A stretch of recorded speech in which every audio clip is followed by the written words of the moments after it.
Welcome on the spot. I'm your host, Norman Graham. I got my partner, Richard Gray, here on the far right. Saquan Jones is in the middle. We gonna start with Saquan and open up this show. Eric Garner, last week, Thursday, got choked to death by NYPD. Very interested to hear what you got to say. It's a tragedy, of course. I just don't understand. Well, first of all, we all know cops are a-holes. You know, we know that to a certain degree, even if your intentions are good, the amount of just BS you see day in and day out will eventually override you. And your ability, I'm not law enforcement, you two guys are, but human nature would dictate is that if you start off really good, which I think most cops start out as, over time you continuously see 99% of the bad. So the other 1% that isn't necessarily bad, it just becomes bad by default. Okay, so now bring that to Mr. Gardner. So he was trying to break up a fight. The cops are looking at that 99%. That time where they only see the bad out of, individuals. As citizens, it's time to know that these cops are only seeing 99% bad, and the 1% of good that they see is not going to always override what they always see. And as a citizen, sometimes you just have to sit back and say the potential for harm is much greater than me protesting this man or this female police officer at the time. If Eric Gardner just relaxes, and doesn't resist, puts his hands on the wall, then he can file his claim. He may still be alive. But from a cop standpoint, how do you know that this man doesn't have a knife or a gun or anything else if I'm telling you to comply with what I'm saying? Rich, let's hear from you. I would disagree with a few things you said. Mm-hmm. They knew he was unarmed. They don't have infrared vision. I'm not on the side of the police officer. I think what they did was clearly see that. Absolutely. I'm just saying that I'm just giving the other side of it, And if they don't see what's behind his back and you're telling this person to comply and he's not, at what point does it become a bodily harm situation towards the officer? I want you to finish that because I think they knew he was unarmed also. Because if you thought he was armed, this would be a whole different scenario here. But you finish. They knew he was unarmed. How did they know, Rich? Actually, they knew he was unarmed because this is not the first encounter that they had with him. This is a pattern. This is what they're trying to explain now in the news, and the people that know him know that this is a pattern. He's been harassed by these cops before. And he said so. He said that, and to piggyback on top of that, what happened was he was standing up for his rights. He has rights, regardless of what he's doing or what he has rights. His rights were clearly violated. They harassed him more than one time, and this time he just wasn't really gonna go for it. And does that mean that he has to get choked out? No, I agree with you, Rich. The improper police procedures was at play here. That's the real law breaker. 100% correct. But my son, who grew up and he grew up in an upper middle class home, got everything he wanted. He's gonna fight. I'm telling him that if you get pulled over by an officer, I need you to be as compliant as possible, so that this man or this woman does not take whatever's happening in their personal life out on you. So I could agree with that to some degree. And that's what I'm just saying. I'm not saying that what happened to Eric was a tragedy, but as citizens, we know what these cops are doing, what they're capable of, what their short fuses are, and so they should be held accountable. They absolutely should be held accountable. I think you're misconstruing what I'm saying here. The fact is, what I'm saying is that at some point we have to say that the potential is much greater than the actual loss of pride in this situation. If he comes along, Eric Garner's pride. I can say that the police pride. had already committed themselves to doing whatever they were doing. I believe that. They were not willing to walk it back at all. So they were going through with it just because of what you said. The officer, the guy, their pride. But if he, I'm sorry, go ahead. The guy that took the video, clearly said all he was doing was he just broke up the fight.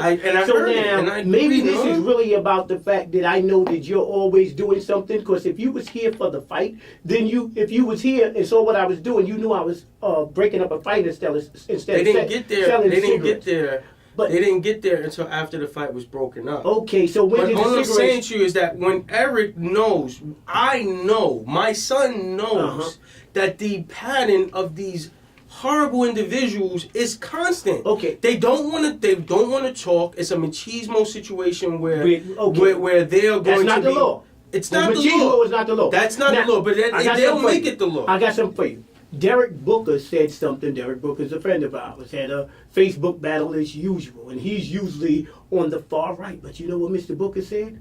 As law enforcement officers, we really know when we effed up. We know when we messed up from the beginning, and he's 100% correct.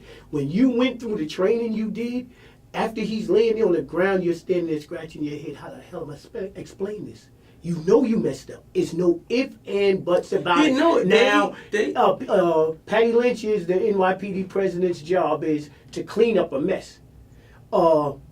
Commissioner Bratton came out straight up and said, look. Hours after the incident, he stated that the chokehold was illegal. Yeah, okay. They covered up in the reports. They covered up in the reports. The report today was terrible. The reports they covered up. Yes. When he filed his police report, he lied and said he got cardiac arrest when he was getting into the ambulance and not on the ground. The police collaborated with the officer who put him in the chokehold. Story. So and they're gonna have a problem. And they're gonna have a problem. I'm not saying that what you guys are not saying, I'm not agreeing with you. I'm just saying that we all know as black men that these cops are out of control. So do we have to adjust our behavior for the cops, or do they have to adjust their behavior? You have to adjust your behavior. Let me tell you why you have to adjust your behavior. One officer said, let me tell you how to adjust your behavior. I got something for you. They have guns. And the ability for you to lose your life is much more greater than it is for them to lose theirs. Now you have to, and when I said pride, you have to, Eric Garner had to realize, right? We as citizens have to realize that at some point on that street, in that situation, we don't have any wins in that situation. You go, you comply, and then you fill out your reports. You get your lawyer. You sue this city. You make sure that officer has no reason to ever do this. An officer pulled me over one time. I had my camera in my lap. I took his badge down. He wouldn't let me take his badge down. He was covering it up. I went and found this man and filed a citizen's complaint on this man. I kept it going for 2 years. Okay. So that this man knows that the potential is that there are going to be people who are going to take the legal route. And that's all I'm saying is that if Eric does that, he would possibly still be alive today. Oh, well, you know what I honestly say, we spoke about that off mic. One of the biggest reasons is the officers that nobody talk about, they were supposed to do CPR. Nobody made an effort to do anything to save a life, wait, which is what they're paid to serve, protect. The EMTs are paid to save lives. Nobody tried to save that man's life. Even before How could that be explained? Even before that, the officers were supposed to do it. No, I had the CPR thing in my pocket, card in my pocket. I just took it in April. What nobody realizes is this is the part of training that they get. Once you realize that he's out and he's not breathing, there's something the officers were supposed to do. They were trained to do. Don't say supposed. They were trained to do. They legally obligated to do it. Listen, I feel like we are miles apart. No. I feel like y'all feel like I'm miles apart from y'all, but we're in the same boat here. Okay. I'm just looking at it from a different component. A civilian. Where what wins do we have as citizens in that situation? What good comes from how Eric took the situation. You know what good comes from how he handled the it? Officers, as white officers said, when do other white officers realize they're going too far? And there's officers of color, sometimes they might need to let them handle it, because they handle things totally different. Now, what you don't realize is, see, and you do realize, I take it back, you know to never notice black officers is never involved in any of these incidents. There's a reason why black officers is not involved in. They have no time to deal with a man with a cigarette. Loose cigarettes. Yes, a cigarette. They're not gonna do it. Yeah. So therefore, they never put themselves in certain situations that don't get out of hand. And when do that dialogue come up that they got to talk about it and say, wait a minute, maybe they're right. You shot officers that have been shot on the job while they're doing their job, trying to effect arrest and all type of stuff. This stuff keeps happening only to white officers. It don't happen to black officers. Of course, they know better. They know the same rules that apply to the white officers is not going to apply to them. They know it, so that's why they don't get caught up in it. They never get caught up in it. You have to realize that your position and your education and your upbringing allows you to have a certain degree of knowledge. What happens to the regular people? A chicken knows. A chicken knows. Like Eric Garner, the people that are living from hand to mouth. Because a chicken knows not to go up to a lion and slap a lion in the face. Have a high school education. That don't mean that you don't. That don't mean that you. And if you don't have a high school education, conversation every day. People don't know. Let me express. Let me address that. A chicken knows not to go up to a lion and smack a lion in his face with his wing, right? Yes. Chances are, if you don't have a college degree or if you don't have a high school education, you are, in some form of way, chances are, you have been involved with law enforcement to some degree. Because if you haven't, you would be an educated person, or at least high school education. Go on. At least high school. So you're not going to tell me that even you have to have a formal education to not realize. That's not what I'm saying. That's not what I'm saying.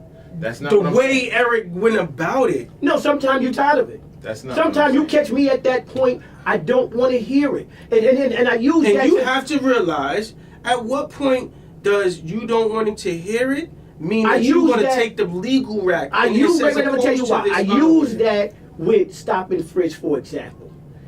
You're arguing with your wife on a telephone call, walking down the block. And this 23, 24-year-old officer from way out there in Long Island that have no experience with people of color. And guess what? Watched a lot of cop movies, and they just want to harass you and everything else. And it's not a secret. This man is prejudiced. This thing's happened. Now you got that job. Understand. Now you're walking and you're on the phone having an argument with your wife, and they want to bother you.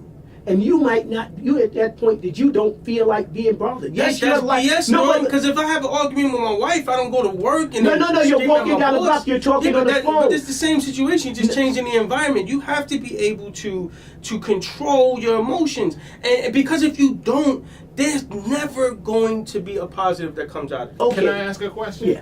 Yeah. This is for my friend Saquan. Do you feel that race played any part in this incident the way it played out? It absolutely did. Okay. We're in the same boat here. I'm appalled by these police. I'm appalled by everything that has happened. I'm appalled in every sense of the way imaginable. I'm only saying that if somebody's looking at this, I will not say. I'll tell the same thing I told my son. You comply until I get there. You do whatever this officer needs to feel important and powerful in that situation. You don't look him in. You don't even look him in the eye. And I told my son to look every man in the eye. You don't look that man in the eye. You don't do anything that will make this man feel like he has to impress his fellow officers. All right. You wait until I get there. You get on that ground. You put your hands out, and you don't do anything. We gonna come right back. Let's pay the bills here. We'll be right back. We're back. Richard Gray and Saquan Jones is in the house. Eric Garner is the subject. Rich, finish off. Well, I was just going to speak to Saquon's point about him being there and telling his son what to do, this and that, the steps to take. What about the percentage of black young individuals that don't have that guidance, that are just out on the street? You can't neglect the fact that a lot of the men and young black men that are out there, they don't have that. They That's don't have not the true. luxury of having That's somebody not true. say, The father this is figure. what right. The father figure. What happens to them? They just what do they do? Rich. As black men, and and Norm and I talked about this numerous times. I walk down Nostrand Avenue. I have a suit and tie on every day. I'm nervous about what I see when I walk down Nostrand Avenue. You understand? In regards as to a black, young, exactly. As a black man who grew up in the projects, I walk down Nostrand Avenue. I'm nervous about what I see. So you're telling me that these young men, if they don't change their appearance, you could rob a bank, but wear a suit. You don't want to be harassed? Change your attire. And I'm not saying, and you can't sit back here and say, as black people this and black people that, we don't live by the same rules. So at some point, you have to realize that your fight is much greater than your pride. And Eric Garner's pride overtook the fight. And look what happened. I'm not telling anybody that's looking at this show any different than what I'm telling my own son. You comply until I get there. I want to make sure you're alive. I want to make sure you're alive, but somehow you two are trying to No. We have sons. We both have sons, and we all say the same thing. And we all say the same thing. And then it's a reality, but it shouldn't. So one way we torn between what we know we have to tell our son and what we know is not right. What we know is happening with law enforcement and shouldn't be happening, and what we have to tell them to survive. There's a stark contrast between what happens in the white neighborhood and what happens in our neighborhood. That is the not... white children do not have to hear this from their parents. They don't have to. De Blasio won on this. They don't have to tell their kids to do this because it's not going to happen to them. Listen, why is that? It's not going to happen to them. But you're fighting a battle in which you realize that we don't live on the same plane. We agree. So why are you fighting? So is that the only solution? Is that the only solution? For this situation, right? Mm-hmm. For this situation, Eric should have complied, and those officers were 100% in the wrong in every way, shape, or form. Procedurally, administratively, and professionally, every sense of the word, they were wrong. In that situation, as a former retired law enforcement officer, you would have handled it differently, even if he had to go to jail. Of course. It would have been certain. Wait. I'll finish it because we done it. Professionally trained, there's not only one way to arrest the person. Yeah. You can't tell me that the only way they were going to arrest this guy with 6 cops standing around was to choke him out and throw him on the floor. There's more than one way to arrest a person. Do you agree with that? I don't know. There's only one way. Come on. It doesn't take a law degree to know that there's more than one way. There's several cops, one man, several cops. They had to kill him. You could have told him. You could have talked to him. They have pepper spray. They have tasers. They have batons. There's more than one way than to choke the guy out. Listen, but at the end of the day, right? At the end of the day, if he would have used the pepper spray, the taser, he would have still been alive. We don't know that. We don't know. We don't know if the shot would have blew his heart out. The reality. You know what I mean? We don't know if him walking across the street a little faster because the light was about to change was going to be his end. This just so happened to be his end. But I'm just saying to you is that I only know one way to be arrested. I've never been arrested. I mean, as a grown person, hopping to train styles and stuff like that.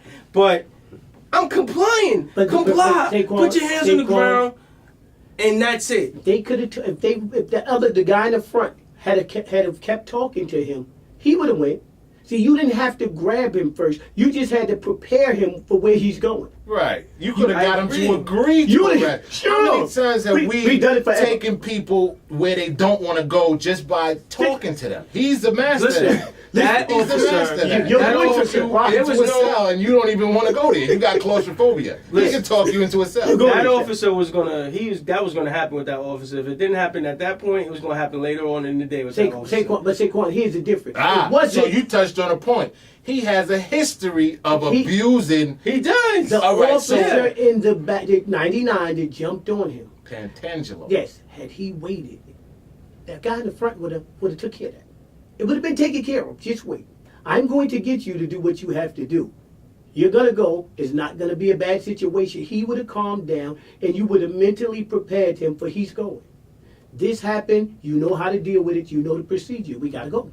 All right. So- Well, listen. so you know, he would have had. the He would issue got- Over macho. Let's Thank go. you. Over macho. And we That's what they agree. do. But who is Over more macho though, Eric? No. Gardner No. or the officer? Did you What if he listen to was what he a, said? what if he was an EDP, a mentally disturbed Yes. individual? They're trained. My point is this: they're trained. They have more than one way to do their job. They chose the hardest way to do their job. Makes no sense. Rich, I agree with you. I'm not disagreeing with you. I'm just saying that as citizens, there's a battle to pick. But I'm gonna tell you something. And Eric picked the I tell wrong you battle. why- He picked a battle that I am as a-hole as you can get. Mhm. I am as right screaming as you could get. Militant. You militant. I am no. Militant. He's not I'm militant. going to go to an officer like, what are you doing? Why are you doing this? You tell me this right now. I'm in your face yelling at an officer.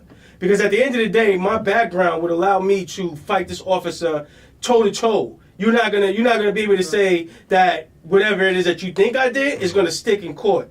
If I know lawyers or if I'm able to present a case. So if I'm in your face, I'm in your face. No different than any Caucasian person. I'm just saying in this situation, when do you not comply as a citizen so that you can stay alive? If he's like, if he's still complying and an officer kicked him in the head, he'd be alive and with the same amount of money. They move too fast. I prefer to work somewhat by myself because I know what I'm doing and I don't trust what you're doing. Now I work with him, I'm gonna work with him, but I'm gonna work with very few people because I have to be in control of my own environment. See, sometimes people like that officer there, 99, put you in those type of positions because instead of letting me work this out, you wanna react. See, this is what happened. Now everybody's upset, I'm quite sure. Now they're upset because look what you gotta say. You didn't have to do that. See, there's a law enforcement conversation after the fact where they know they messed up. And they're mad because if I'm not mistaken, one of the officers told them to get off. Somebody said, get off of them. Because everybody know after that incident was over and if they was watching everybody take this, they know they're in trouble. And they know it because you choked them out. You choked them out. You changed the game. Once you started that, we're on tape. For real. For real. We're on tape. We deal with them tapes every day. You know when you do something wrong and you know you on tape, you standing there shaking your head like, oh my God, I'm in trouble. They in trouble and they know it. But how do we close this out by saying, what do we, besides teaching our kids to be afraid, what does Be afraid? No. That's what I took away from it. Yeah, be afraid, be afraid. I took that away from it also. No. What else? What else? Tail between your legs, head in the sand, don't give them no problem. You know what? What difference What is this does- what mentality does- what that does your y'all gut have than some young kid who's out there and some gangbanger got a gun in his face and he don't want to, you live to, it's not about being afraid, it's about That's not living what we're to fight the saying. fight that all other races fight. As an adult, what Listen, do you teach the people? You What do sit back. say? You sit back, and you're not as black people using legislation. You're always physical with the Let's reaction. speak the legislation. That's what I'm asking. Let's go. This is how you're supposed to do it. You want to be able to use your gun and kill black people. So what you want to do? you're I'm just saying. I'm speaking speaking. Period. Let me tell you. No. Listen. You want to use your gun to kill black people. So what you do? You introduce stand your ground.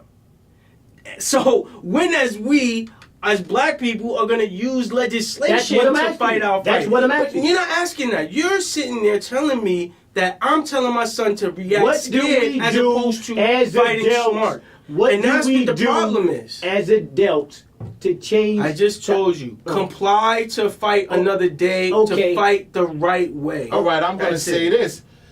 To your point, it's obvious that Mr. Gardner had did what you said several times before. Because he said in his own words, every time you see me, you harass me. They have guns. 31 times. He's They done it before. He's have done what you said. All right, guns. take me now. Take All right, me now. so at This what time point, he said, does your physical being take this? Or at some point, if they're harassing you 31 times, we have to look at ourselves and see either we have to move our environment or we have to change ourselves. Wait, before we close this out, this is how we go close this out. For the archives. Because let me just say this to you, because as law enforcement, if you harass 31 times, you know, like, all right, here come Eric again. Right, you know what I mean? Like, he's right. doing something. He's not walking down the street. I wouldn't get 31 times. Not, if he keep getting out like this, I'm not gonna waste my time. Exactly. Right. Like, so cigarettes. Exactly. So you can't tell me that the 31 times make a difference. At some point, Eric knows that he's done something 29, at least 25 of the times to warrant a harassment. Maybe not. Maybe not. At least 10 times. Okay, but here's out of 30, here's the difference. We're running low. Here's the difference. We're dealing with racism disguised. You telling me at 30 times? You can't tell me I can't get out 10 good ones in there? I'm not going to keep locking harassment. But I'm not going to keep locking you up for bull crap, though. I can't keep locking you up for cigarette arrest. Before we close this out, 31 times, you can't tell me that at least 1 out of every 5 was legit? And you as a human being, as a person, either should say, I'm going to change my appearance or change my environment. Why does he have to change anything? You're saying that 31 times. Why does that going to have to change anything? Why does he have to change anything? That's my point. Right, why does he have to change anything? You know what? He shouldn't have to change anything. He shouldn't. Why should we have to change anything too? Let's just kill all our black people for fighting for their rights. For cigarette. All right. Okay, predictions. Who's going to jail, if any? 99 might go to jail. But it's all depends on how they play it. They already set it up, so nobody might go to jail. But if anybody, 99 is going to jail. He's definitely fired because that's an illegal move. It's illegal. Yes. Louis Bayer. Yes. Nobody's going to jail. I might be inclined to agree with that too. I don't even think that 99. I don't even know what that means. That's the number on his shirt. Yeah, there's no number 99 on. I don't even think he's even going to lose his job. Oh, he's fired. He's fired. No. The commissioner's going to fire him. Spoke out against what he did. It's not even a thought. Those 2 cops raped a woman and didn't lose their jobs. The only reason why they lost it was because it was illegal to enter that woman's house. Are you telling me that a man who they had video? That's why they caught him. Video, they caught him going back after. Raping a woman and he didn't lose his job. And you mean to tell me that this guy's going to lose his job? No, he's going to lose his job. I think you're giving the police department way too much credit. No, way too much credit. Listen, when you go down, I know what I see. In the end, I know what I see on Nostrand Avenue every day, and I want all of them locked up. And you know what? Every last one of them. And I don't even have to deal with them every day. And you want to know what? I don't even have to. To show you how bad it is, what you don't realize, if you ever go into downtown Brooklyn Central booking in the courts, you see a bunch of people with no shields on. That's because they're on modified duty for things that they've done. Don't sleep and think they don't get in trouble. They get in trouble on a regular basis. I'm going to close this out by saying he might not go to jail, but he's fired. He could get a manslaughter charge and could possibly beat it, but he's fired. And they're going to kill him civilly. We're out. Good night.